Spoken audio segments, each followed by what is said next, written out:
Oke kawan, dalam kesempatan hari ini sebelumnya saya buka dulu ya. Bismillahirrahmanirrahim. Assalamualaikum warahmatullahi wabarakatuh. Allahumma sholli ala sayyidina Muhammad wa ala ali sayyidina Muhammad. Ya kawan, hari ini saya mereview dan juga berkunjung ziarah di makam Ratu Malang ya, atau dinamakan dengan Istana Kematian. Biasa ini di ketinggian, licin jalannya. Tuh tangganya tuh.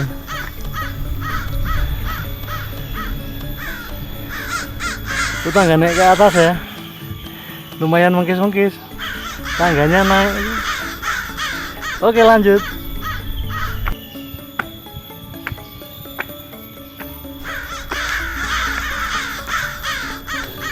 Oke kawan, jumpa lagi dengan Toro Channel. Jangan lupa langsung subscribe aja ya, dan juga like, tekan tombol lonceng.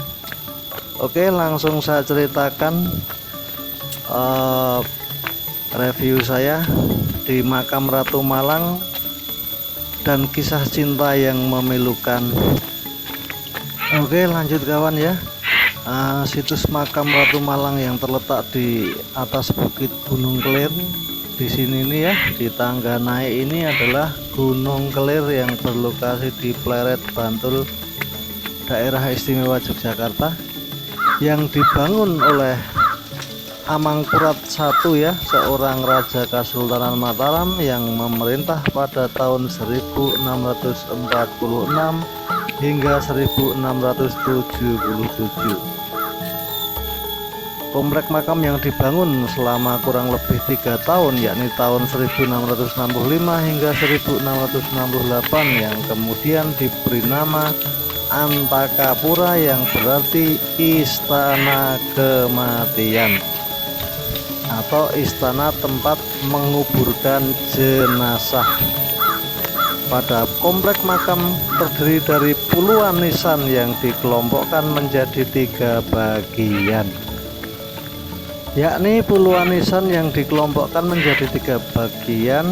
Di halaman depan, 1 nisan di belakang, dan beberapa nisan di halaman inti berpagar. Puluhan nisan yang berada di komplek tersebut adalah para sinden dan penabuh gamelan. 1 nisan di belakang adalah pusara suami Ratu Malang, dan beberapa nisan di halaman inti adalah pusara Ratu Malang dan beberapa pendereknya atau pembantunya. Dari sumber yang kredibel dan terpercaya, secara singkat diceritakan bahwa Ratu Malang yang bernama asli Retno Gumilang adalah salah satu selir Amangkurat I yang paling cantik, paling dicintai, dan membuat sang raja mabuk kebayang. Kecintaan terhadap Ratu Malang terlalu berlebihan sehingga mengabaikan urusan negara. Selain itu, puluhan selir lainnya tersingkir karena kehadirannya. Inilah penampakannya kawan ya. Ini penampakan daripada pusara pembantu dan juga Ratu Malang ya, dikelilingi pusara-pusara atau batu-batu nisan dari pembantu-pembantu Ratu Malang. Oke, kita lanjut kawan ya. Selain itu, puluhan selir lainnya tersingkir karena kehadirannya. Bahkan permaisuri dibuang oleh sang raja lalu mengangkat Ratu Malang sebagai penggantinya. Itulah sebabnya dinamakan Ratu Malang, yang berarti Malang itu adalah menghalangi. Di antara puluhan selir, bahkan permaisuri dibuang ke Kauman. Lebih lanjut, sumber kredibel dan sangat terpercaya menceritakan bahwa Retno Gumilang sebelumnya sudah memiliki suami yang bernama Ki Dalang Tanjang Mas, seorang dalang yang terkenal di era kerajaan Mataram. Dan Retno tengah hamil 2 bulan pada saat tengah terjadi perebutan tersebut. Oke, lanjut kawan ya. Amangkurat I terpesona dengan kecantikan sang sinden dan mengutarakan keinginannya untuk mempersuntingnya, namun ditolak oleh Ki Dalang Panjangmas. Meski begitu, Amangkurat tetap bersikukuh dan memaksakan kehendaknya. Ratu Malang tidak mau dibawa oleh Amangkurat, lalu mereka diundang untuk main wayang dan kemudian diracun semua. Dalang, sinden, pemain gamelan, pokoknya semuanya diracun. Hanya tersisa Ratu Malang yang segera dijadikan permaisuri.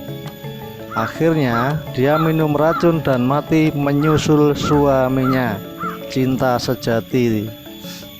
Itulah yang dinamakan cinta sejati. Inilah kawan penampakan ya tempat-tempatnya yang sakral dan juga bikin merinding. Daerah sini auranya negatif sekali ya, aura kesedihan gitu. Oke, lanjut kawan ya. Dan di sebelah makam ya, saya berjalan menyusuri area yang di belakangnya. Nah, disinilah hanya beberapa langkah ke arah timur laut terdapat air bernama Sendang Moyo. Inilah penampakan Sendang Moyo ya, yang ada di depan saya. Nah, itu yang ada satu pusara dibungkus kain putih, itu diselimuti kain putih tadi itu ya, yang sudah saya terangkan di atas. Nah, inilah penampakan Sendang Moyo ya, yang dikelilingi tembok setinggi 3 meter.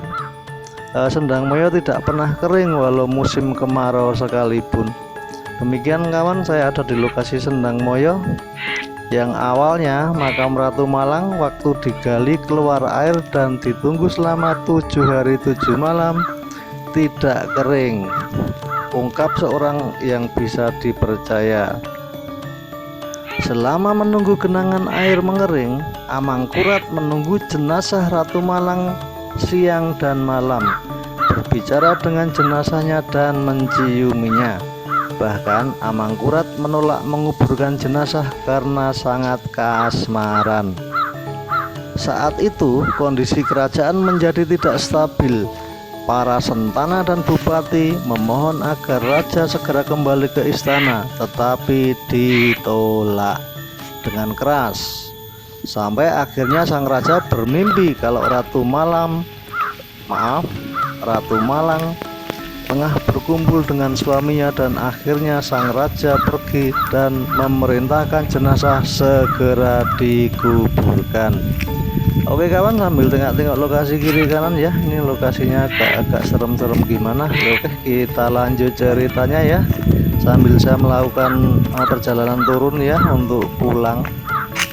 Mesti begitu, banyak versi yang menceritakan kisah cinta memilukan ini dalam babat tanah Jawa, mulai dari Nabi Adam sampai runtuhnya Mataram, menyebut bayi Ratu Malang dan suami terdahulu akhirnya lahir, dan karena kecintaan raja terhadap bayi tersebut, maka raja memerintahkan agar Ki Dalang Panjangmas dibunuh.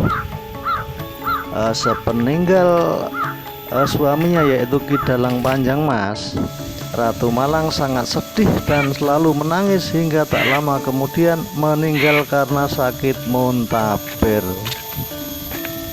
Oke kawan, sambil saya melanjutkan perjalanan turun ke bawah ya untuk balik kanan pulang, karena suasana di sini suasana pilu ya, atau auranya itu aura kesedihan. Saya segera pulang aja ini sambil melanjutkan cerita ya. Hingga saat ini makam Ratu Malang masih ramai dikunjungi peziarah. Tak sedikit juga yang bersemedi untuk mendapatkan ilmu pengasihan.